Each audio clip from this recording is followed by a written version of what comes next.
अगले 5 साल के बाद आप कहाँ होंगे? लाइफ को भी डिफाइन कर दें साथ, खाना बनता है, बना बनाए चूल्हे पे नहीं रखा होता। यानी खुद से करना है। एफर्ट जरूरी है। हाँ, सब मीडिया अगर ये कह रहा है कि आंखें बंद करो, गहरी सांस लो, एक गाड़ी को सोचो और गाड़ी तुम्हारे सामने है, ऐसा नहीं हो सकता। जैसे आपने जो अभी क्योंकि एक्सरसाइजेस भी स्टेप्स सब बताए, मोस्टली तो मैं ये देख रही होती हूँ जो अक्सर अगर कभी सोशल मीडिया पर होते हैं तो बहुत यानी उसके अंदर नेगेटिव आ रहे होते हैं कमेंट्स कि ये बस अब बाकी रह गया है कि हिंदू बन गए हैं आप लोग। आज हमारा नौजवान जो है वो ये समझ रहा है कि मैं सोच रहा हूँ, वो नहीं सोच रहा, उसको दुश्मन सोचने पे मजबूर कर रहा है। लाइफ स्टाइल को शायद कंपटीशन में बहुत ज्यादा कर दिया है। हमें पिंकी के बारे में ये तक पता है कि वो घर में राशन किसके डलवाती थी, खाना किसके आता था, लव कितनी अच्छी थी और उसने क्या किया था, कौन से पॉलिटिशियंस मंगवाते थे, उससे सारे हम हो गया। भाई देखो ना, किसी ने क्या खूब कहा है, जब जूते की दुकान में जूता शोकेस पे रखा हो और किताब जमीन पे मिले तो फिर उस कौम में जूते ही बटेंगे ना।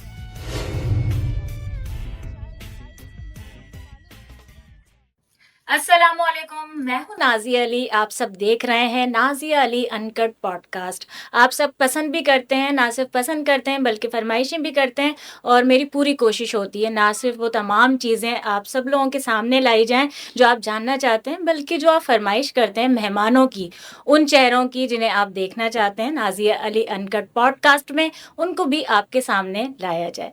आज की जो मेरी मेहमान शख्सियत मौजूद हैं, आप सब उनसे ना सिर्फ प्यार करते हैं बल्कि बहुत सारी ऐसी चीज़ें हैं जो उन्हें देखकर सीख रहे होते हैं। ज़िंदगी के लिए हम कहते हैं तो ज़िंदगी अल्लाह ताला की एक नेमत है, लेकिन वहीं पर अफसोस होता है मौजूदा सूरत हाल देखते हुए।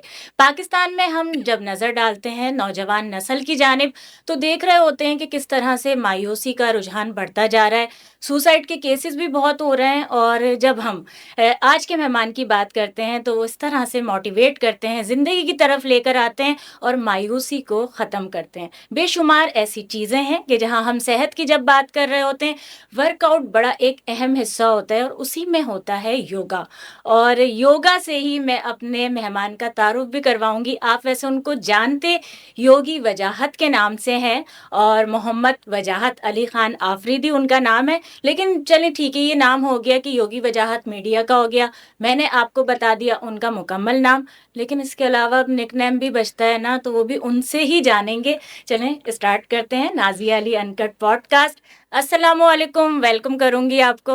और मैंने वैसे तारुफ करवा दिया है और ये सिर्फ मजाक नहीं था, लोग भी जानना चाहते हैं आपका जो अब निकनेम है वो बाकी बचा है, वो मैं आपसे पूछूंगी भी। सबसे पहले चलें स्टार्ट करते हैं कि किस तरह से यानी जर्नी का आगाज़ किस तरह से हुआ। पहले तो वालेकुम अस्सलाम, थैंक यू सो मच, आपने बुलाया, हमें मौका दिया, बड़ी बात है।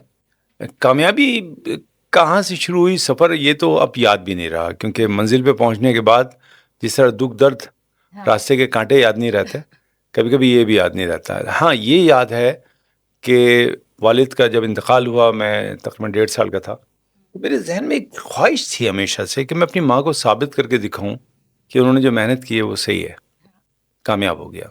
तो इसीलिए, हालांकि मैं इंजीनियर हूँ, मैकेनिकल इंजीनियर हूँ और मैंने टॉप किया हुआ है सूबे सिंध में, हाईएस्ट परसेंटेज होल्डर हूँ। उसके बाद इंडस्ट्री में चला गया, मन लगा कि बहुत सारे इंजीनियर हैं, माँ को क्या नयापन दिखाऊं। योगा मेरा एक पैशन था हमेशा से, रईस अमरूवी साहब की रूहानी शागिर्दी में रहा हूँ। तो जब मैंने योगा शुरू किया, योगा पे काम किया, तो एक ज़माने में टेलीविज़न से भी आ गया बुलावा, हम वहाँ चले गए। तो गदनपुर साहब बड़े मशहूर शख्सियत हमारे मीडिया के, उन्होंने पूछा कि आप टेलीविज़न पे टीवी के टाइम की आप जी हाँ, बिल्कुल, मैं एक्चुअली उनकी फैमिली को, उनकी वाइफ को कराता था। अब वो दुनिया में नहीं है, अल्लाह उन्हें जन्नत नसीब करे। तो जब एक दिन मैं करा रहा था तो आए, उनका एक ख़ास स्टाइल है, मेरे उस्ताद हैं, मैं बहुत मोहब्बत करता हूँ, लेकिन उनका स्टाइल है, मैं उस स्टाइल में ज़रा हाँ वो याद, वो ये कहानियाँ जो तुम करते रहते हो, ये कहानियाँ कर लो टीवी पे आके। मैं सर मैं तो पागल हूँ। नहीं, मुझे कहते हैं ये पागलपन जो तुम करते हो, पागलपन कर लोगे। मैं ऐसा, पागल तो हर जगह पागलपन, हर जगह पागल, जहाँ पे खड़ा कर दे हम कर देंगे। उसी दिन जाके हमने जनाब एक जो भी आप कहिए वहाँ गए चैनल पे और हमने एक थोड़ा सा उनको डिस्क्राइब कर दिया। मैं समझता हूँ कि बाज़ दफ़ा ज़िंदगी में लम्हे का जो लम्हा होता है ना, वो बड़ा इम्पोर्टेंट था। उस वक्त मैं अगर ना कह देता ज़िंदगी बदल जाती, हाँ कह दिया ज़िंदगी बदल गई। तो वो जो लम्हा था ना, जिसमें मैंने उनको मजाक में उनकी बात को लिया, मैंने कहा पागल तो पागल होता है जी, हर जगह पागलपन कर सकते हैं। उसके बाद फिर जिंदगी वाकई राइट टाइम पे पागलपन। राइट डिसीजन लिया, मैं समझता कहा हूँ जा सकता है। कि इसको पता नहीं राइट कहें क्या कहें, या ये कह लो हाँ हाँ। कि बहते हुए पानी में जब आप कुदरत के सहारे, अल्लाह के सहारे अपने आप को छोड़ देते हैं, जी तो ये तय है कि वो डेस्टिनेशन बड़ी खूबसूरत होती है। हाँ। मैंने भी यही किया। मुझे लगा कि अब मैं साबित करने का वक्त आया, और अल्हम्दुलिल्लाह साबित किया। मेरी वालदा अब दुनिया में नहीं है हालांकि, लेकिन मुझे बड़ा फ़ख्र होता था जब मुझे वो बताती थी कि मैं कनाडा गई तो वहाँ मैंने बताया कि योगी वजाहत मेरे बेटे हैं, तो मेरी तो दावतें चलने लगीं।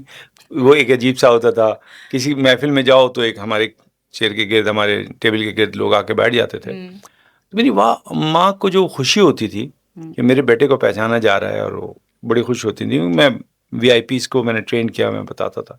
कामयाबी का जो ये सफ़र है ना, ये फैसलों और इताअत से शुरू होता है। मैंने कुदरत ने जो मेरे लिए फैसले किए, मैंने उस पर इताअत की और फर्माबरदारी के साथ चलता रहा। सीखा।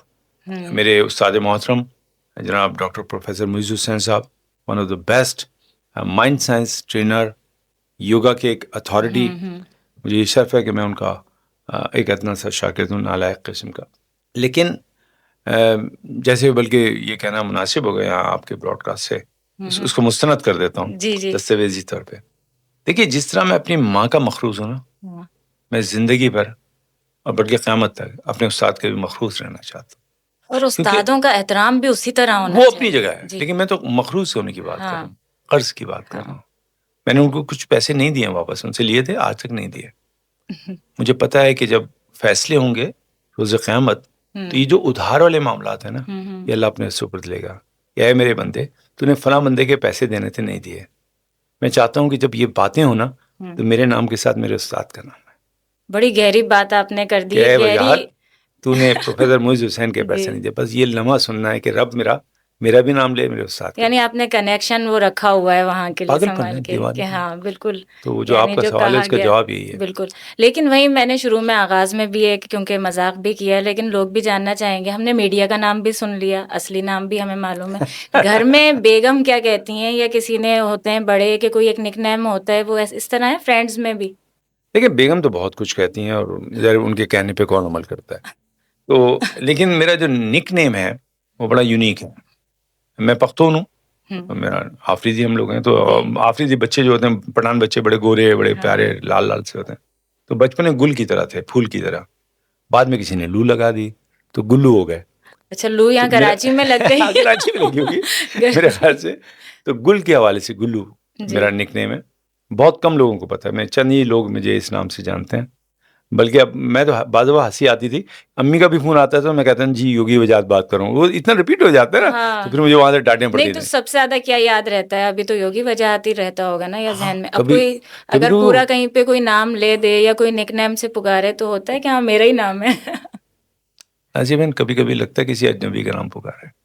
होता है इस ऐसा? कदर नाम रज बस गया है, वो योगी वजाहत इतना बस गया है मुझ में कि कभी कोई मुझे वजाहत कह के पुकारे तो मुझे थोड़ी सी देर अजनबीपन लगता है, फिर याद आता है अच्छा नहीं, योगी नहीं कहा, इसने कुछ और कह दिया होगा, या वही कहा है ऐसा। कहते मेरे ग्रैंडसन मुझे दादा हाँ। दादा साहब कह के पुकार, दादा साहेब करते हैं। तो वो जो छोटी ना, जब शरारतों के मूड में होती है तो वो कहती है हेलो योगी वजाहत। तो मुझे लगता है वाह, अच्छा इसने मुझे सही पुकारा। हाँ। इसके अलावा जितने मेरे नाम या कॉल करने की जो साउंड्स हैं, मुझे लगता है वो मेरे नहीं है, किसी और के। मुख्तलिफ लग मैंने रहे इतना हैं। अपने अच्छा, अंदर। लेकिन आपकी इसी बात में से एक बात मुझे तो लाजमी करनी है कि जहाँ बहुत सारी चीज़ें होती हैं, शोबे भी आपके खैर कनेक्ट करते हैं, लेकिन वहीं पर मोटिवेशनल स्पीकर आप हैं, वेलनेस कोच आप हैं, फिर वो योगा फिर आ जाता है उसमें, ट्रेनर, कोचिंग, सारी चीज़ें। तो ये सब होता गया इसमें। यानी अगर पसंद का मैं चलें एक जस्ट आपसे टाइटल पूछती हूँ, वो सबसे ज़्यादा क्या है? देखिए, पहले तो ये कि जिंदगी में आप इंसान हैं, अशरफुल मखलूक हैं। जी। एक कोई चाय का प्याला नहीं है जिसमें से चाय पी जाए।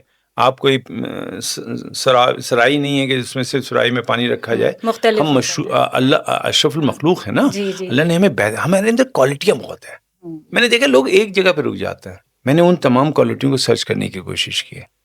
मैं सदाकार भी हूँ, नापा से पढ़ा हूँ, national academy of performing arts का फर्स्ट बैच का हूँ। तो अदाकारी स्टेज मेरा शोबा है, सदाकारी मेरा काम है, प्रोडक्शन मुझे आती है, मुसन्निफ मैं हूँ, किताब मैंने लिखी है, मीडिया में काम कर रहे हैं अभी, वो सब कुछ भी कर रहे हैं जो हम कर रहे हैं, होस्टिंग भी, सारी चीजें हैं ओवरऑल। ये सर्चिंग है। ये सर्च करते करते करते, लेकिन मुझे एक चीज़ जो मुझे बड़ा भाती है वो मोटिवेशन है।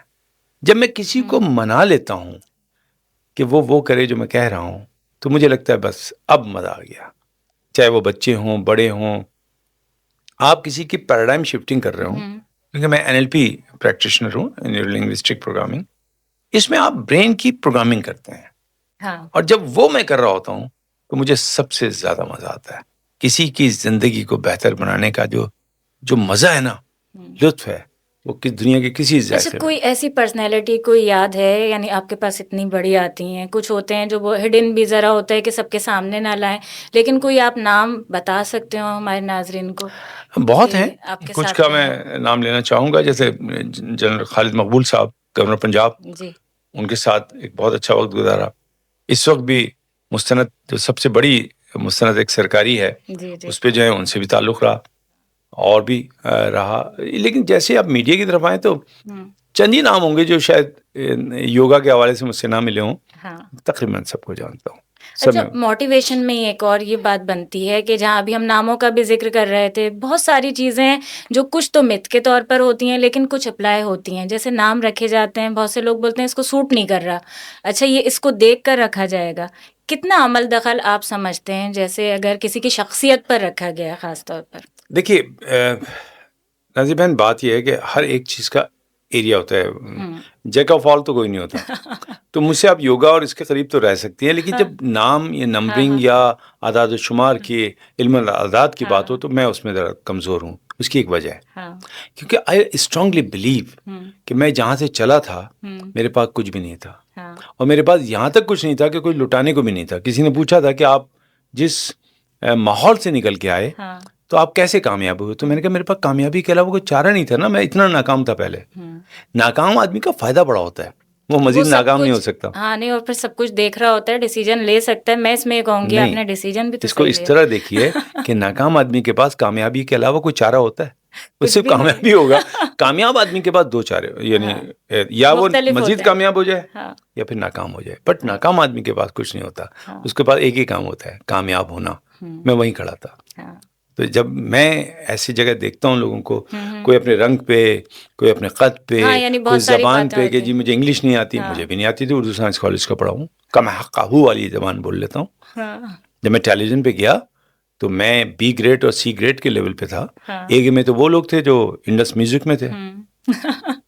जो आते थे तो हाँ, अगर वो हाँ, आ जाएँ बिल्कुल वो तो सारा बाहर आ यानी, जाती थी, हाँ। चले जाएँ तो ख़ज़ा। हम बैठे भी रहते थे तो पता नहीं चलता था, क्योंकि लेकिन हम, मनवा लिया ना आपने, मनवाया ना, सबको तो दिखा वही भी मैं, दिया, यानी अब सुभान तो अल्लाह, बिल्कुल आपने वो बात मेरी खत्म बात हो को गई ना कैच यहाँ किया। आकर तो। और यही असल मैसेज भी है। अच्छा, डिप्रेशन की जानिब आते हैं, जो इस वक्त सोसाइटी का सबसे बड़ा अहम मसला है। सबसे ज़्यादा क्या देख रहे हैं कि ख़वातीन को ही है मसाइल, जितना हम देख रहे होते हैं मीडिया पर, सोशल मीडिया पर, या मर्द हजरात, या मैंने जैसे आगाज़ में कहा कि नौजवान नस्ल, तो बेशुमार ऐसी चीज़ें हैं।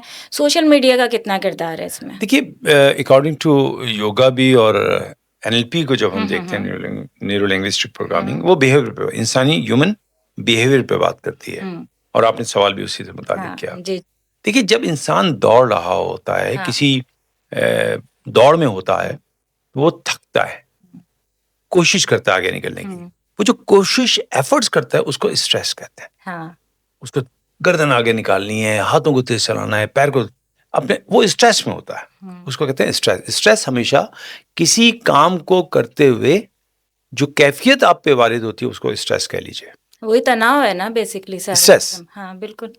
फिर उसके बाद आगे जी। चलता है। लेकिन फिनिशिंग लाइन पे वो जीत ना सका। अब जो होगा वो स्ट्रेस नहीं होगा, वो बैठ गया है, अब डिप्रेशन होगा। हारने के बाद हाँ। जो कैफियत है वो स्ट्रेस नहीं है, वो डिप्रेशन है। हुँ। मैं हैरान हूं कि जिन लोगों ने एक कदम नहीं उठाया, वो भी कहते हैं हम डिप्रेस हैं। इसका मतलब उनको पता ही नहीं कि उनके साथ हो क्या रहा है। इस माशरे में जो जिंजी हैं, जो नौजवान बच्चे हैं, उन्होंने एफर्ट नहीं किए, लेकिन वो डिप्रेशन का शिकार हैं। हुँ। वो डिप्रेशन का शिकार कैसे हो सकते हैं? अभी तो उन्होंने फिनिशिंग लाइन के लिए दौड़ भी नहीं लगाई। अच्छा, इसीलिए मैंने सवाल किया कि सोशल मीडिया इससे कनेक्ट करता है कहीं न ओह! कहीं? मिसगाइड बहुत करता है। क्योंकि कॉपी यानी अब आजकल ये हो गया ना, वसाइल नहीं है। जैसे कहा जाता है ना कि पहले सुनते थे हम कि जितनी आपकी चादर है उतने देखकर पाँव फैलाएं उसके अकॉर्डिंग। अब आजकल जिसने जो चीज़ ट्रेंडिंग में आ गई है, आपके पास है नहीं है, आपने वो सब कुछ भी करना है। लाइफ स्टाइल को शायद कंपटीशन में बहुत ज़्यादा कर दिया है। तुम्हारा तो पहले से फनी सा जवाब है, जब चादर लेनी है तो थोड़ी बड़ी ले लें, जरूरी है कि पैदल से छोटी लें। ये सब पुराने मुहावरे हाँ, थे, ये चले गए। लेकिन क्या कंपटीशन हेल्दी होना चाहिए सूरज ना, यानी डूबता इतना है, होना चाहिए। हाँ, सूरज डूबता कभी नहीं है, हाँ, जमीन घूम जाती है उसके हाँ, लिए। सोच बदल गई। हाँ, गाय दूध देती है, नहीं जी, दूध निकालना पड़ता है उसका, वो देती नहीं है, उसका निकालना पड़ता है। खाना बनता है, बना बनाए चूल्हे पे नहीं रखा होता। यानी खुद से करना है। एफर्ट जरूरी है। हाँ, खुद से करना है, अदरवाइज तो आप मीडिया अगर ये कह रहा है कि आंखें बंद करो, गहरी सांस लो, एक गाड़ी को सोचो और गाड़ी तुम्हारे सामने है, ऐसा नहीं हो सकता। हाँ, क्यों नहीं हो सकता कि जमाने में कुदरत ने हर चीज को एक सिस्टम से रखा है। बिल्कुल, आपके एफर्ट्स बहुत जरूरी हैं। बहुत ज़रूरी है। आप नमाज पढ़ते हैं, सुबह अल्हम्दुलिल्लाह, बहुत अच्छी बात है। लेकिन आप जब नमाज पढ़ते हैं तो आप उठते ही नमाज पढ़ने के लिए हैं। उसके बावजूद जब आप वजू करते हैं तो नियत कर लेते हैं। जब आप नमाज के लिए भाई जा नमाज पे खड़े ही हम नमाज पढ़ने हुए हैं, लेकिन फिर भी नियत करते हैं। क्यों? हाँ, इरादा बहुत जरूरी है। बहुत खुदा ज़रूरी कहता है कि तेरे वो काम जो तू बगैर इरादे के कर रहा है और जो वो काम इरादे के तहत कर रहा है, दोनों में बहुत फर्क है। वो काम जब मैं नेक नियति से करूंगा और मैं रैंडमली कर दूंगा, दोनों में फर्क है। लिहाजा अगर कोई ये कह रहा है कि सिर्फ आंखें बंद करने से, बिल्कुल आंखें बंद करने से बहुत कुछ होता है। इतना होता है कि आदमी चल रहा हो तो गिर जाता है, हाँ, ठोकरें खाता है। तो आंखें बंद करने से ठोकरें मिल सकती हैं, गाड़ी मिले ना मिले मुझे नहीं पता। लेकिन मैं ये कह सकता हूँ, अगर आंखें खोल ली जाएं हाँ, और कोई अच्छा आपका गुरु उस्ताद आपके सामने हो, आपका मुताला हो, आपकी तालीम हो, आपका हल्का अहबाब अच्छा हो, तो आंखें बंद भी हो जाएं तो गाड़ी मिल जाएगी, चीज़ें मिल जाएंगी। अच्छा, आंखें बंद करके वहीं सवाल में ये भी सवाल निकलता है ना कि योगा के भी स्टेप्स हैं कि जो बड़ा रिलीफ भी देते हैं, ज़िंदगी में सुकून भी रहता है, ज़रा उसके बारे में बताएं। और एक स्पेशली कि फौरी तौर पे अगर मैं फरमाइश करती हूँ तो कोई अचानक से योगी के सांस के लिए, ऑक्सीजन के लिए, बहाली के लिए, वो कौन सा एक जस्ट स्टेप होगा? पहले तो ये समझ लो कि स्ट्रेस का जो चोचला है, हाँ, चोचलाइजेशन इसको कह लो। हाँ, अब एक होता है देखिए चोचला। आप बहुत सारे लोगों की रोजी पर लात मार देंगे। अब ये चोचलों को संभालने वाले बहुत सारे आ गए हैं। आपको पता है सेशंस हो रहे हैं इस पर, बड़े-बड़े चीजें। अगर कोई हाँ, मेरे डीएनए को, मेरे हाँ, बच्चे को नुकसान पहुंचाएगा, वो कितना पावरफुल है मुझे इससे कोई गर्ज नहीं। हम्म, अगर कोई मेरे बच्चों को नुकसान पहुंचाए, हाँ, मैं एक बच्चे के लिए कह रहा था, हाँ, मेरे वतन के बच्चों को कोई नुकसान पहुंचाए और मैं चैन से बैठूं, मुझे इससे गर्ज नहीं कि मैं लात मार रहा हूं या उनका सर काट रहा हूं। मेरी जो आने वाली नस्ल है उसको कोई गुमराह कर दे, ये पॉसिबल नहीं है। ये हमारी उम्मीदें हैं, ये हमारा सरमाया है। हम इस दुनिया से इसी उम्मीद पे चैन से चले जाएंगे कि आने वाले हमारा वो सारा काम कर देंगे जो हमने नहीं किया। बिल्कुल। उस नस्ल के लिए मैं कुछ भी कर सकता हूँ। उस नस्ल के लिए स्टेप तो मैं बता दें आपको आप जल्दी से। बता देता हूँ। देखिए, आंखें बंद करके रिलैक्सेशन का, जिस तरह स्ट्रेस का एक लफ्ज है वो सारे लोगों के पास है, इसी तरह जो रिलैक्सेशन का वर्ड है वो तमाम मालदारों के पास है। दे रिलैक्स। हाँ, हम रिलैक्सेशन के लिए फला जगह जा रहे हैं, हम रिलैक्सेशन के लिए। आपको मुझ जैसा आदमी रिलैक्स करता हुआ मिलेगा नहीं, वो आपको एफर्ट्स करता हुआ मिलेगा। ठीक है, तो रिलैक्सेशन तो एक किसी और ही ब्रिज के कहीं और का है मामला। ठीक है, ये भी मैं note down सॉरी टू लिख से, लेती हूँ। But it is just joke, please Joke नो में। डोंट मेंशन इट नहीं यार, सीरियसली। अब मैं भी तो सीखती जाऊँ, तो अच्छा, अब लिखती ये जाऊँ। देखिए कि जो रिलैक्सेशन है, अगर इस दौर में, जिस दौर में उसको एफर्ट्स करना है, उस बच्चे को रिलैक्सेशन पे लगा दिया, तो ये बताइए एफर्ट्स कब करेगा? यही तो तड़प है, यही तो पागलपन का वक्त है, यही दीवानगी का वक्त है। इसमें बैठना नहीं है, इसमें सुकून में नहीं जाना। चैन मिलेगा, लेकिन उस वक्त मिलेगा जब आप चैन के लायक हो जाएंगे। अभी एफर्ट्स का ज़माना है, तो इसमें मैं बच्चों से कहता हूँ कि यार बहुत मेडिटेशन, रिलैक्सेशन, चैन से बैठना ये ना करो। और आपका जो सवाल था ऑक्सीजन का, बहुत गहरा सवाल है। जी। इस पे अगर मैं बात करूं तो थोड़ी सी तमीदन बात करूंगा, ताकि नहीं, जो नहीं, मेरे करें आप बच्चे सुन बेशक, रहे हैं और जो बिस्मिल्लाह। मेरे सीनियर सुन जी। रहे हैं वो भी समझेंगे। बात बहुत मामूली सी है, लेकिन नुक्ते नज़र का मसला है, सिर्फ नज़र का देखने का न था। एक एलिमेंट है जिसको नाइट्रिक ऑक्साइड कहते हैं, NO। जी। ठीक है जी, नाइट्रिक ऑक्साइड हमारे शरीयाने जो है उनको नरम लचकदार करती है, सबको पता है। लेकिन एक ने इसके ऊपर काम किया और नोबेल प्राइज ले लिया, जबकि हमें सबको पता है, हम योगी हजारों साल से नाइट्रिक ऑक्साइड को बढ़ाते हैं। कैसे बढ़ाते हैं? एक होमिंग एक्सरसाइज है जो आपने देखी होगी, बुद्धिस्ट भी करते हुए मिलेंगे आपको। जी, जी। जब हम ये साउंड करते हैं तो यहाँ एक वाइब्रेशन होती है। जी ये वाइब्रेशन हमारी नाइट्रिक ऑक्साइड को 500 गुना बढ़ा देती है, ठीक है। जी और जैसे ही हम ये करते हैं दिलो दिमाग सही हो जाते हैं। तो हाँ। अगर रिलैक्स होना है वो अपनी जगह हो, आंखें बंद करें, वो आपकी मर्जी है। आप कहीं जाके साहिल समंदर पे बैठ के कहीं ऐसा करना चाहें तो आपकी मर्जी, आवाज में भी वो है ना। लेकिन अगर आपके पास कुछ नहीं है भैया तो आप अपनी आंखें बंद करें, थोड़ा करें। जैसे ही नाइट्रिक ऑक्साइड पैदा होगी तो आपकी शरीयानें जो हैं वो रिलैक्स होना शुरू होंगे, इलास्टिसिटी बढ़ेगी, आपकी सोचने की सलाहियत बढ़ेगी, दिल के अमराज सही होंगे, ब्लड प्रेशर नॉर्मल होगा। और कितना आज के फायदा ही बच्चे फायदा का है। मसला जो है वो ब्लड प्रेशर है, वो इस कंपटीशन में अपने आप को जला रहा है। अच्छा, ब्लड प्रेशर का इस तरह हो रहा है नौजवान नस्ल में, सबसे बड़ी देखिए, बीमारी। ये तो मैं समझता हूँ कि बहुत बड़ा मसला है, अच्छा और ये वही आगाही का मामला है। बच्चों को बताना पड़ेगा कि जिस ज़हनी दबाव से जा रहे हैं वो स्ट्रेस से ज़्यादा ब्लड प्रेशर की तरफ जा रहे हैं उनको लेके, और ये कि ये आगे जाके किडनी और सब सारे मसले सारी पैदा होंगे। चीजें जी मैं इसका एक बड़ा सिंपल हल बता देता हूँ, बिल्कुल बिल्कुल। क्योंकि अगर मैं ब्लड प्रेशर पे बात करूंगा तो डॉक्टर वो लंबी हो जाएगी। हाँ ज्ञान मुद्रा, नॉलेज का मुद्रा, ये ब्लड प्रेशर को लो करता है, नींद अच्छी लाता है, गुस्सा कम करता है। जाहिर बात है गुस्सा किससे आएगा जब ब्लड प्रेशर आई है। इन केस ऑफ इमरजेंसी, ये तो खैर इस वक्त चाय है इसमें, लेकिन फ़र्ज़ कीजिए ऐसा कोई प्याला हो जिसमें ठंडा पानी हो, तो अपनी उंगलियां फ़ौरन उसमें डाल दें।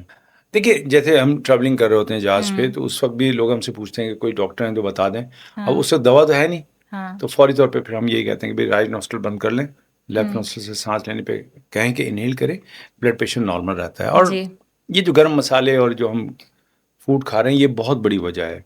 और एक बहुत बड़ी वजह जो है वो है रात को सूरज डूबने के बाद खाना खाना। हाँ। काश मेरे बच्चे, ये जो मुझे सुन रहे हैं, बड़े भी सुन रहे हैं, लेकिन उनमें जो बच्चे हैं, अगर वो कामयाब होना चाहते हैं तो वो अपनी ज़िंदगी को सूरज के साथ लेके चलें, चमकती हुई। हाँ। जब सूरज निकले तो निकल जाएं, सूरज डूबे तो बैठ जाएं, ठहर जाएं। बिल्कुल। कुदरत का हर, यानी नन्हा सा परिंदा भी होता है ना, छोटा सा परिंदा, चिड़िया भी आपको रात को खाना खाती हुई नजर नहीं आएगी अगर वो आज़ाद है। हाँ। घर में है तो कैद है तो अलग बात है, वो तो तोता बेचारा रात को 3 बजे भी खा लेता है। लेकिन जो आजाद है उसके पास तो ऑप्शन है ना, चॉइस है उसके पास, लेकिन फिर भी नहीं दिखाई देगी। क्यों? कि उसको कुदरत की जो यूनिवर्सिटी है ना उसने बताया है कि सूरज डूबने के बाद नहीं खाते। जो लोग सूरज डूबने के बाद खाते हैं वो अक्सर आपको सुसाइड टेंडेंसी में मिलेंगे, इसलिए वो खाना अंदर जाके सड़ेगा। जब सड़ेगा, गलेगा, तो जो मिजाज है वो सड़ा हुआ और गला हुआ होगा। कितनी बड़ी बात है, यानी समझने की चीज़ है। आपने जो अभी, क्योंकि एक्सरसाइजेस भी, स्टेप्स सब बताए, मोस्टली तो मैं ये देख रही होती हूँ, इसके बाद मैं ये सवाल करूँगी। वैसे आपने जवाब दे दिया उन लोगों को भी जो अक्सर अगर कभी सोशल मीडिया पर होता है, मैंने कोई पिक्चर योगा करते हुए मैंने शेयर कर दी इन्हीं स्टेप्स में, या रील है, तो बहुत यानी उसके अंदर नेगेटिव आ रहे होते हैं कॉमेंट्स कि ये बस अब बाकी रह गया कि हिंदू बन गए हैं आप लोग, ये हो गया। इसके लिए क्या कहेंगे? हाँ, इसके लिए देखिए, हमें शादियों में जो डांडिया खेलते हैं ना वो बंद करना पड़ेगा। ठीक है। हमें लाल रंग का जो लिबास है वो बंद करना पड़ेगा। हमें गले में जो मालाएं डालते हैं वो बंद करना पड़ेगा। ये तो बंद नहीं हुआ, ये तो हिंदू आना नहीं हुआ। लेकिन जहाँ आपकी कोई काम की चीज है वो उस पे बात होती है। नहीं सिस्टर, एक बात बड़ी सिंपल से समझ लीजिए। मैं खुद अब 65 साल का हूँ। जिंदगी में एक उम्र गुजर गई बातें सुनते सुनते। अब समझ में आया, एक होती है तहसीब व तमद्दुन, एक होता है माशरती आपके खतरे। हम बड़े सगीर के लोग हैं, बड़े सगीर के लोगों की अपनी एक शान है। अब मैं ताइची तो नहीं कर सकता चाइनीज वाला, ये बड़े सगीर की नहीं है। आप मुझसे बांसुरी बजवा लें, लेकिन थप बजते में मुझे थोड़ी सी मुश्किल होती है। ठीक है ना। अगर आप मुझसे कहते पियानो बजाएं, तो अब ये यूरोप का पियानो मैं बजा लूंगा, लेकिन जो तबला अच्छा बजाऊंगा उसकी मिसाल ही कुछ और होगी। क्योंकि ये मेरी सकाफत, मेरी तहजीब, मेरे इर्द गिर्द के माहौल से बनी है। योगा हम एशियंस के हिसाब से डिजाइन किया गया है। अब उसको करने वाले अगर किसी खास मजहब के हैं तो अलग बात है। आप वो चीजें ना कीजिए, क्योंकि यहाँ पे वो बड़ी वाज़े हिदायत हमें मिलेगी कि कोई चीज अगर तुम्हें गुमराह करती है या तुम्हारे दीन और अकीदे के खिलाफ जा रही है तो उसको छोड़ दो। लेकिन ऐसा तो नहीं कि चीन जाना मना हो। तो हमें तो चीन जाने का हुक्म है और चीन से हमें इल्म लेना है। ये अलग बात है कि हम चीजें ले रहे हैं, इल्म तो खैर नहीं लिया हमने, तो हम चीजें अपने मतलब की, लेकिन तमाम चीजें ले ली जाती हैं। भाई सीधी सी बात है, जब इल्म, चलें वो तो बात अलग है, क्योंकि मैं इस पे भी हूँ तो और सीनियर हो गए तो अल्फाज कुछ सोच समझ के बोलना पड़ते हैं। अच्छा, तो देखिए, जिस दिन मैं अपने मफादात को हम्म, अपने उसूल मानने लगूंगा, मफादात को उसूल मानने लगूंगा, हम्म, तो मैं बेउसूली करूंगा। हम्म, असल में ये देखना है कि मेरी तहजीब व तमद्दुन पे क्या सही है। हाँ, अगर मैं एक्सरसाइज कर रहा हूँ हाई इंटेंसिटी की, वो यूरोप के ठंडे माहौल में तो बहुत अच्छी है, मेरे गर्म माहौल में तो मुझे और मुश्किल में डाल देगी ना वो। हाँ, आप जरा गौर कीजिएगा ना, हाँ, वहां हाँ, पे हैवी बिल्कुल, एक्सरसाइज होगी। बिल्कुल, अंग्रेज क्या कहता है, डेफिनेटली, जब तक पसीना ना निकले। हाँ, भाई हमारा तो बगैर उसके पसीना निकल जाता है, वैसे जी लाइट गई निकल पसीना जाता ही है, पसीना, हाँ, तो इसका मतलब हम तो बहुत अच्छे हेल्दी लोग होने चाहिए थे। अगर पसीना निकलना शर्त है, निकालना ही शर्त ऐसा था, नहीं ऐसा है। नहीं है। आपको स्ट्रेचिंग और जो चीज करनी चाहिए, योगा हम्म, सबसे बेहतरीन जो करता है उसको कहते हैं मस्कुलोस्केलेटल इंजरी से हम्म, बचाने का काम। हम्म, ये आपके रेंज ऑफ मोशन को बढ़ाता है, हाँ, ये आपके मसल्स को स्ट्रांग करता है। आप हम्म, चाहे ताइची कर लें, भाई इस पे प्रॉब्लम आ रही है ना, इस हाँ, पे प्रॉब्लम आ रही है तो ना करो भाई, आप जी, ऐसे कर लो।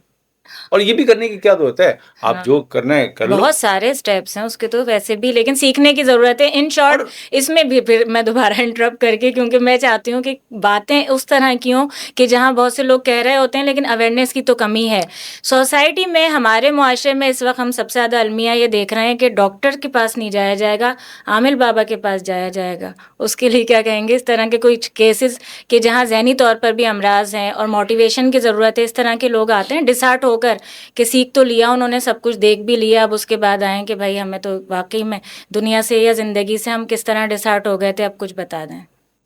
ये जो बिजनेस है ना, ये बहुत अच्छी है, मैं इस पे सोच भी रहा हूँ। कराची क्योंकि की शायद सारी योगा से दीवारें रंगीन की हुई मैंने हैं। योगा से इतना अर्न नहीं किया जितना मैं इससे कर लूंगा हाँ, बगैर कुछ किए। सिर्फ मुझे जोर से आवाज लगानी, हू हा ही हाँ, करना है, हाँ, कुछ पागलपन दीवानगी हाँ। दिखानी है। थोड़ा सा मैजिक है, थोड़ा सा केमिकल है कि वो लगा के आपने कहीं से आग लगा देनी है, ये वो तो सब कुछ बंदर हो रोड रहा पे है ना, बेचारे, आम वो सी बंदर बात है रोड पे ना। मैंने देखा है, एक साहब जी, मिलते जी, हैं, वो रात को वहां बैठते हैं हाँ, और 250 रुपये शायद लेते हैं एक वो बताने के। तो अगर 2-3 अगर आ गई, मैं किसी भी इलाके में कोई छोटा सा आसाना तो बना सकता हूँ। जी, जब इंसान को ये यकीन हो जाए कि वो जिससे मांग रहा हूँ जी, वो वहां नहीं कहीं और है, शिर्क किसी को कहते हैं। हाँ, वो है, उसके लिए मौला इमाम अलैहिस्सलाम का एक इरशाद, एक दुआ है, एक दुआ है। मैं हैरान हो जाता हूँ और मैं तोहफतन दे रहा हूँ, जी, मेरे रोंगटे खड़े हो जाते हैं। दुआ की एक लाइन है, और जब मैं तुझसे नहीं मांगता तो तब भी मुझे अता करता है, बेशक, और वो कौन है जिसको मैं मांगूं और मुझे दे। मैं मफहूम बता रहा हूँ। बिल्कुल, मैं जब तुझसे तुझसे दुआ के लिए हाथ नहीं उठाता तब भी देता है। ऐ मेरे माबूद, जब मैं तेरी हुजूरी करता हूँ ना करूँ हाँ, तब भी तू मेरे रिस्क को बंद नहीं करता। यहाँ कौन है जिसकी बंदगी करूँ तो मुझे देगा। मैं सोचता हूँ कि ये क्या लाइन है। हाँ, ऐ मेरे मालिक, तू तो मुझे उस वक्त भी दे रहा है जब मैं नहीं मांग रहा, हाँ, तो जिस दिन मैंने मांग लिया तो तेरा फजल क्या होगा। ये ईमान होना चाहिए। बिल्कुल, और जब हम ये घरों में लोगों को देखते हैं कि जी वो धागे बांध रहे हैं, ठीक है, एक जगह एक लॉ है, एक है, मैं किसी को क्रिटिसाइज नहीं कर सकता। हाँ, हाँ ये तो कह सकता हूँ कि देखिए किसी चीज़ से आप इख्तलाफ करते हैं ना, तो इख्तलाफ राय एक अलग चीज़ है और तनकीद अलग है। तनकीद के लिए मुताले की ज़रूरत पड़ती है और इख्तलाफ के लिए, इख्तलाफ राय के लिए जहालत की। बिल्कुल। अगर मैंने तय कर लिया कि मैंने किसी की मुखालफत करनी है तो मुझे तो किसी बस जरूरत नहीं करनी है है, कि, फिर किसी तरह से ही है ना। मानना नहीं है, स्याह तो सफेद का इसलिए फर्क नहीं पता चलता रब फिर। से मिलें जी, और उनसे मिलें जिससे रब ने मिलाया है, हाँ, जो रब के मुस्तनद हैं। हम आइमा को मानते हैं, हमारे इमाम, हमारे हाजिर इमाम अलैहिस्सलातु वस्सलाम, वो मुंतखब हैं रब की तरफ से, हमने उन्होंने खुद नहीं किया, हाँ, इसलिए हम रबी को मानते हैं। रब का जो हुक्म है उसको मानते हैं। जिस दिन आप रब के हुक्म को मानने लगेंगे आपको किसी का हुक्म नहीं मानना पड़ेगा। मेरी सबसे ज़्यादा, जब मैं बच्चों से मिलता हूँ, उनमें सुसाइड टेंडेंसी बढ़ रही है, उनमें ये एक अजीब रुझान बढ़ रहा है कि हम नाकाम क्यों हो रहे हैं, हम पीछे क्यों हो गए।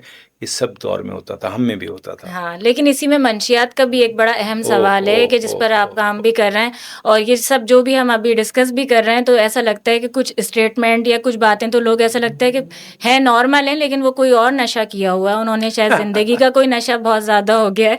अभी हम जिस नशे की भी बात करेंगे, तो किस तरह से देख रहे हैं, क्या रुझान बहुत ज़्यादा, आपने इस पर काम भी किया, वो ख्याल कैसे आया था कि नौजवान नस्ल, क्योंकि आपने कहा ना कि यही सब हमारा आने वाला कल है ना, हमारे फूल है ना, तो उसके बाद हम जिस तरह देख रहे होते हैं यूनिवर्सिटीज़ में कराची की देख रहे हैं, स्कूल्स में देख रहे हैं। मैं अब स्कूल्स में देख रही हूँ कि जैसे यानी 8, 9, 10 के लड़के हैं तो वो ड्रग्स का शिकार हैं। देखिए, जैसे जैसे तरक्की हो रही है ना, जंग के जो पैमाने हैं वो बदल रहे हैं। पहले जंग होती थी सिपाहियों के दरमियान, फोर्सेस के दरमियान। जी।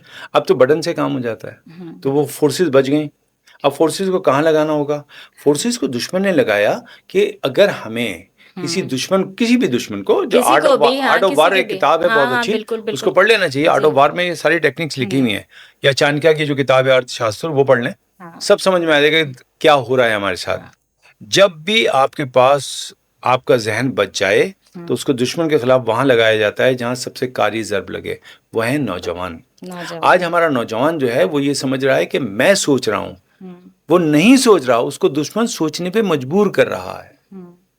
वो बगावत के बारे में सोचता है, वो इदारों के बारे में सोचता है, उसको कौन मजबूर कर रहा है वो सोचने पे जो वो सोच रहा है? नहीं, उसको प्रोग्राम किया गया है। हाँ। इसको कहते हैं एनएलपी में, हम कहते हैं रिफ्रेमिंग, रिप्रोग्रामिंग, रिवायरिंग। और ये कहाँ से होती है? ड्रामों से होती है, फिल्मों से होती है। जब हम दुश्मनों की फिल्में देख के ये समझते हैं कि हम बहुत मजा आ रहा है, तो हमें ये नहीं पता कि कितने बड़े मैसेज तो हमें ट्रांसफर कर रहा है। हाँ, वो बता एक रहा है जमाने ना, में हाँ। तो यहाँ तक हो गया था, इस पे आप यकीनन ना आप हंसेंगे, आपके नाज़रीन भी हंस जाएंगे, कि गर्दन भी यूं करके मुड़ने लगी थी लोगों की, क्योंकि उनके ड्रामे आते थे ना, क्या हुआ ढिंग, तो क्या हुआ सास ढिंग, बहू का क्या भी तो हुआ उसी तरह ढिंग। से हो मैं गया उसी ना। पे बात हाँ, कर रहा वही हूँ। बात हो रही है, उसी तो यही उस है। वक्त किसी से बात कर, जी क्या हुआ बजाज, हाँ। क्या हुआ? तो मैं सोचता था कि इतना ड्रामा देखा कि गर्दन भी उसी हिसाब से घूम रही है। हाँ। तो जब गर्दन घूम सकती है तो दिमाग को घुमाने में क्या देर लगेगी? लिहाजा नौजवानों के जो आज नशे की तरफ जा रहे हैं, उसमें एक बात का एहसास दिलाया जा रहा है कि कैसे निकलें इस दुख से, कैसे निकलें गम से। तो आसान तरकीब है, ये कि ले लें, यूँ निकल जाएंगे। हाँ, बताया ही जाता है ठीक ना। है ना जी? और मजे की बात नहीं, आप अल्लाह माफ करे मुझे, हाँ, मैं तकलीफ के हैरान साथ है हूँ, हमारे लिए। मैं जी। हैरान हूँ माजरत के साथ, मेरा ताल्लुक खुद मीडिया से है। मैं खुद एक टेलीविजन पे जी, एज जी, प्रोड्यूसर होस्ट काम कर रहा हूँ, न्यूली लॉन्चिंग चैनल है हमारा। कितनी अजीब बात है कि इस माशरे में आपको वाइस चांसलर के बारे में ज़्यादा नहीं पता होगा। आपको नहीं पता होगा कि जो एनईडी है उसका वाइस चांसलर कौन है। आपको कराची यूनिवर्सिटी के वाइस चांसलर के बारे में पता भी होगा, नाम पता होगा, तो हिस्ट्री नहीं पता होगी। हाँ, लेकिन बैकग्राउंड। पिंकी के बारे में सब जानते हैं। तो जब हमें पिंकी के बारे में ये तक पता है कि वो घर में राशन किसके डलवाती थी, खाना किसके यहाँ आता था, अल्लाह वो कितनी अच्छी थी, और उसने क्या किया था, कौन से ड्रेस कौन से पहनते, पॉलिटिशियंस मंगवाते थे, उससे सारे खत्म ये हो सब गया। चीजें। तो भाई देखो ना, किसी ने क्या खूब कहा है, जब जूते की दुकान में जूता शोकेस पे रखा हो और किताब जमीन पे मिले, तो फिर उस कौम के जूते ही बटेंगे ना। हाँ। हमने शोकेस में जूते रखे हुए हैं और किताबें रिगल के फुटपाथ पे रखी हैं। हाँ। तो इल्म अगर फुटपाथ पे होगा तो वो कौम कहाँ खड़ी होगी? अगर आपको देखना है तो आप चाइना, जिसके आप जिक्र हम करते हैं, वहां दर देखिए, सुबह के वक्त जब लाइब्रेरी खुलती है ना तो क्यों लगती है, और क्यों कई कई बातों बहुत लंबी जाती है। लोग सिर्फ लाइब्रेरी में दाखिल होने के लिए कतार लगाते हैं। यहाँ लियाकत नेशनल लाइब्रेरी है, इल्म सीखना है, उसका तजस्सुस है ना, वहां पे सिर्फ इतना दोस्ती के लिए लोग तजस्सुस मिलते है। हैं कि भाई वहां आ जाओ, जरा टाइम मिल जाएगा, जरा एसी में बैठ जाएंगे थोड़ी देर। कौमों के पास ये रह गया। तो मैं अपने बच्चों से कहता हूँ, दुश्मन की चाल को समझें। जब आपके जहन में ये लगे कि मेरे माँ बाप अच्छे नहीं हैं, ये ज़मीन ऐसी है, तो सोचें ये आपकी सोच है या दुश्मन ने आपको मजबूर किया है। यकीन कीजिए कि दुश्मन ने मजबूर किया होगा। सोचें, ये जो नशा है, ये नशा नहीं है, ये उस वार का हिस्सा है जो मेरे नौजवान बच्चों पे दुश्मन ने वारिद किया हुआ है। हमको इसको सिर्फ नशा नहीं समझना चाहिए, हमको समझना चाहिए कि ये हमला है हमारे बच्चों पे। बिल्कुल। और हमारी फोर्सेस को, हमारे इदारों को इसको बिल्कुल जंगी बुनियादों पे देखना चाहिए। हमने ऑलरेडी, हमारा लाहौर में हॉस्पिटल रहा नशे से बचाव का। मैंने इसीलिए आपसे सवाल किया कि इसमें आप उन लोगों में शामिल है ना जो इस पर काम भी कर रहे हैं। मैं यहाँ पे भी नारकोटिक्स के साथ चाहता हूँ कि काम करूँ, और करता भी हूँ। और जब वो कभी बुलाते हैं तो उनके प्रोग्राम में हम जाते हैं। ये बहुत बड़ा पहलू है, और इस पहलू को मैं बहुत खुशी के साथ आपको बताऊं कि एक ख़ास इलाका है जिसके बारे में मशहूर है कि जी वहाँ पे ये बहुत आसानी से मिल जाता है, या वहाँ ज़्यादा इस्तेमाल होता है। हाँ। हमने वहीं के बच्चे लिए, और 16 साल की उम्र से छोटे बच्चे लिए। हमने उन 18 बच्चों को ट्रेन किया, स्पॉन्सर किया। की बात कर रहे हैं, मैं पाकिस्तान की बात कर रहा हूँ, और आज की बात कर रहा हूँ, बताया ना, आज की बात कर रहा हूँ, मैं लियारी की बात कर रहा हूँ। लियारी से हमने वो बच्चे लिए, उनको ट्रेन किया, और जब हम उन बच्चों से मैं मिलने गया शूट करने, तो मैं बाखुदा रोया क्योंकि वहाँ पे एक बच्चा था जो जो जूस बनाता है, हम्म। वो वहाँ आया हुआ है और उसका ठेला खाली था, तो अब बूढ़ा बाप वहाँ बैठता है हाँ। और वो बच्चा कल जुमे के दिन नॉर्वे जा रहा है। एक बच्चा वहाँ मिला, उसने बताया कि जी वो मैं जो हूँ मेसन हूँ, हाँ। मैं मिस्त्री का काम करता हूँ हम्म। और मैं गोलकीपर हूँ। कितनी बड़ी चेंजेस हैं यानी सारी। ये वो बच्चे हैं हाँ। जो मेरे वतन के बच्चे हैं, जिन्होंने तय किया कि हम जीत के दिखाएंगे वतन के लिए। हाँ। और हमने उनको नारा भी दिया, ए वतन तेरे लिए, हद से गुजर जाएंगे।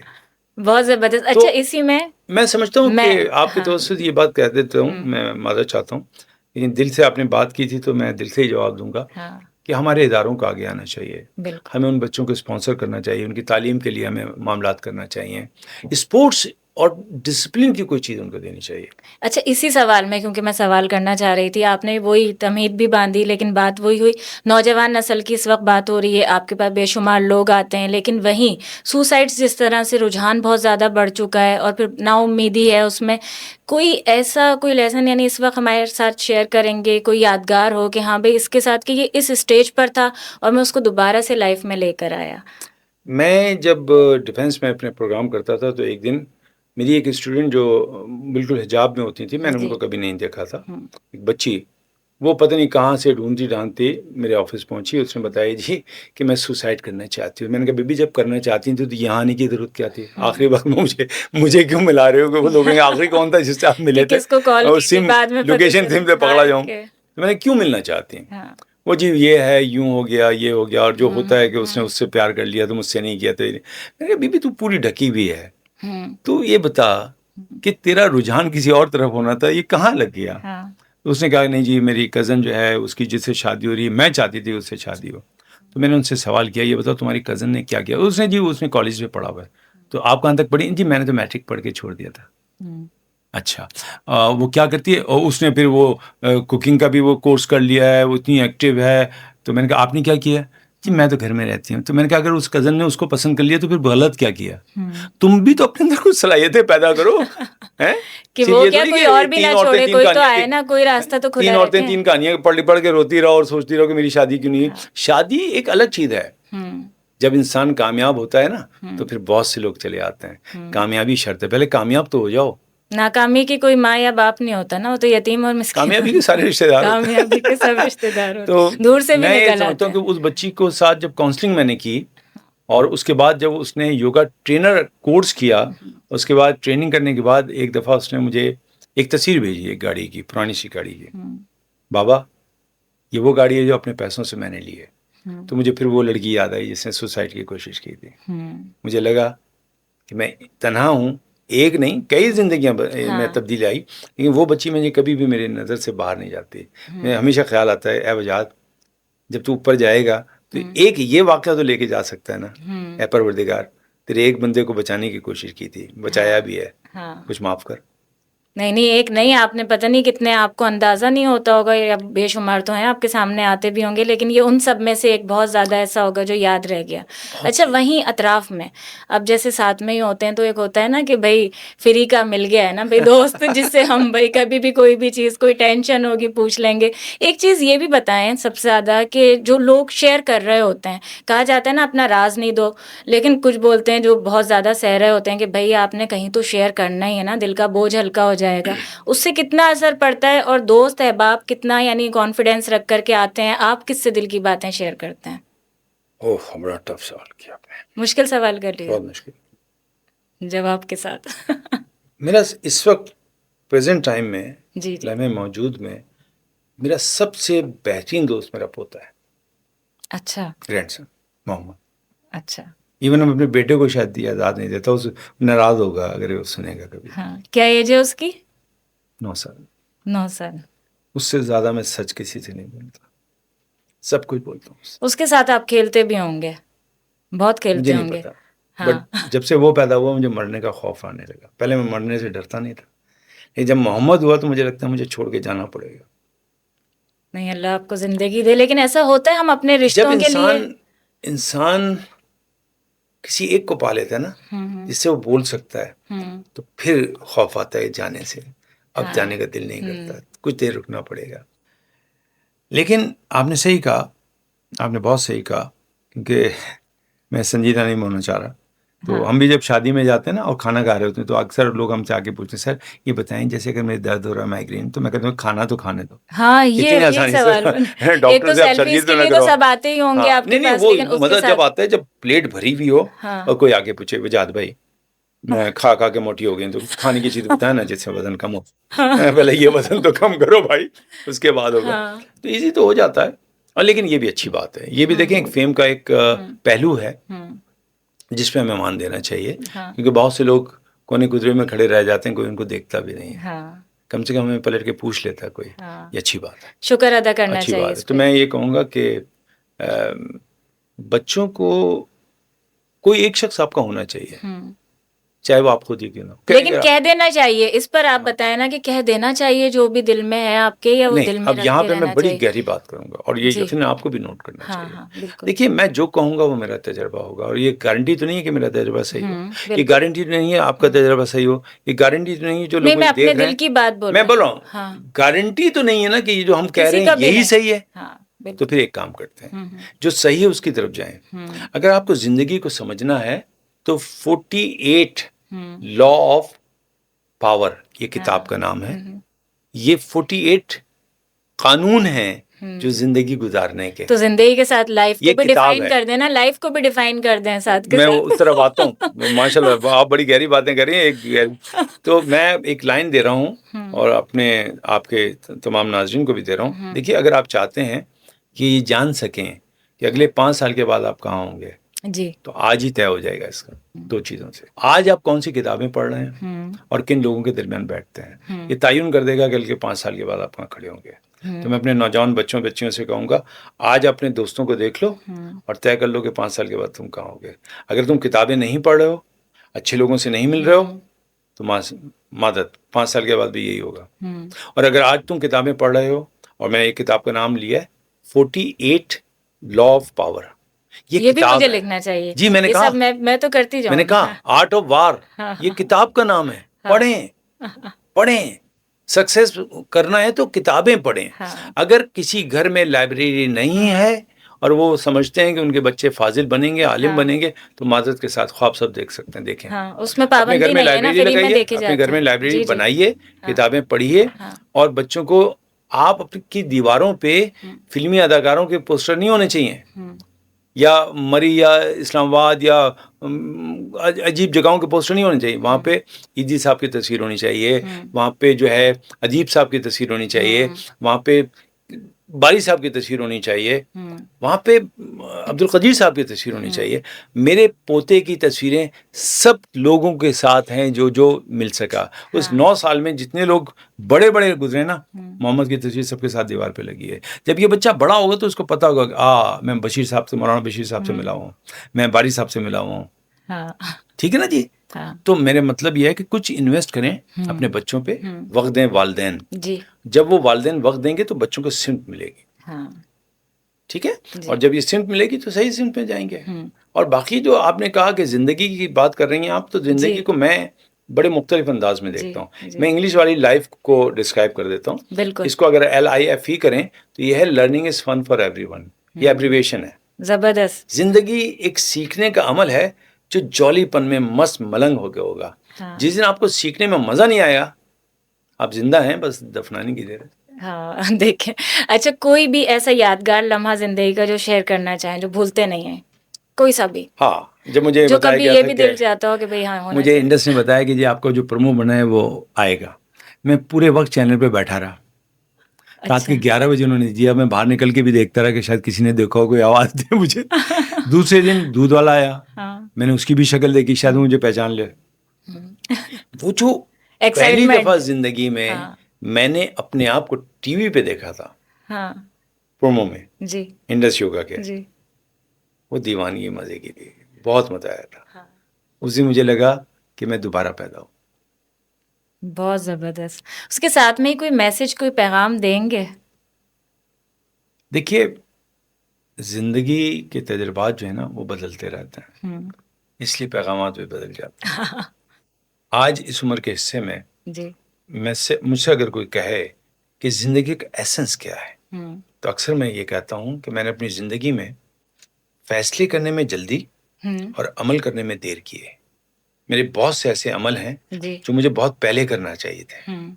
मैं देर से कर गया। हाँ। मैं आपके तवज्जो से सबको कहूँगा कि मेरी गलती को समझ लें। हाँ। अपने फैसलों करने में जल्दी मत कीजिए हाँ। और अपने अमल करने में देर मत कीजिए। इंशाल्लाह कामयाब रहेंगे। Thank you so much. बहुत शुक्रिया आपकी आमद का, बहुत अच्छी बातें भी हुई और यकीनी तौर पर कि जो हमारा मकसद था आज पूरा हुआ कि आप भी बस कंट्रीब्यूट कर रहे हैं, आप भी मैं भी अपने मुल्क के लिए और वही चीज़ें नौजवानों के लिए। Thank you so much. जी तो नाज़रीन, आप सब ने देखा नाज़िया अली अनकट पॉडकास्ट और मेरी भी कोशिश होती है जो जो आप तमाम लोग फरमाइश करते हो पूरी की जा सके। और जब अनकट कह रहे हैं तो अनफिल्टर होना चाहिए। वो तमाम चीज़ें जो शायद छुपाई जाती हैं लेकिन मेरी कोशिश है कि वो दिखाई जाएँ और वो भी इस्लाह के तौर पर। मुझे नाज़िया अली को दीजिए इजाज़त। आप सबसे फिर मुलाकात होगी। अल्लाह हाफ़िज़। पाकिस्तान ज़िंदाबाद।